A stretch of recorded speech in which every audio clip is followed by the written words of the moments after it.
Masuk usia hampir 3 bulan, anakan panda air mulai mutasi. Cek yang sudah mulai naik warna, sebagian ada yang sudah mutasi jadi varian panda.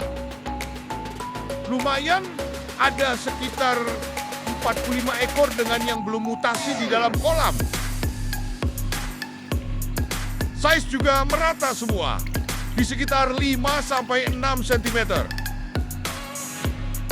Dari ribuan ekor pas lahir, tersisa hanya 50 ekor anakan karena melewati tahap sortir. Lanjut, kembalikan ke kolam untuk pembesaran dan siapkan wadah untuk penjualan nanti.